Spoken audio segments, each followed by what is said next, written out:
Portal 2. I think you just like 2011.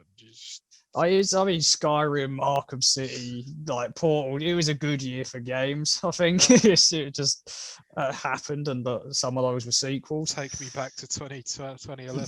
Yeah, let me play Skyrim again, please. But like Portal 1 came out, and it was a very small sort of.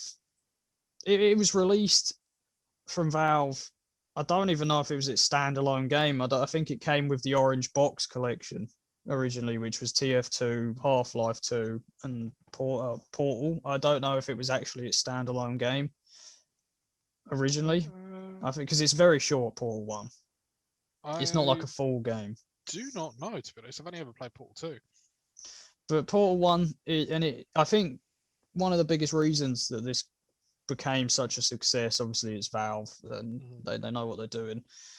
But I think this might be a big statement, probably will be, but I think a lot of people will agree that GLaDOS is probably the best video game villain ever in history. I think for me, I think she is. And that she definitely carried a lot of the first game.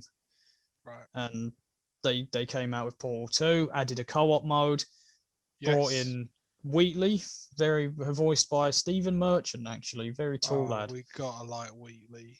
And yeah, added a bunch of new characters that were great.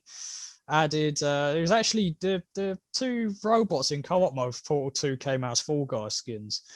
And yeah, the game was bigger, there were more puzzles, there were more like new puzzle mechanics, the introduction of Wheatley. And one thing I really like that they did, and this actually got me in the feels when I first played this game, is they spoiler alert, they kind of do like a switcheroo where Wheatley becomes the villain and GLaDOS becomes sort of good. And just been pranked. Yeah, we just got this with the old Ruse Cruise and did the old switcheroo. And there's a point where, because in Portal 1, like we know that Aperture Science, the world of Portal, is linked to Half-Life. Right. You know the games are linked, but it's not like it's never like laid on thick or anything. Like there's mentions to like Black Mesa of Half-Life, but nothing direct.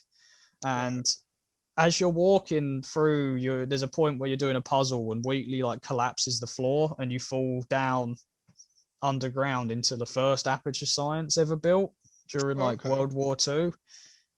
And there's a point where you're going through the old Aperture Science and Black Mesa labs, and GLaDOS gets upset looking at a picture of a woman, and it's like you find out that this woman was her once, and her sort of husband, I believe, it was his husband, or I think she was his secretary.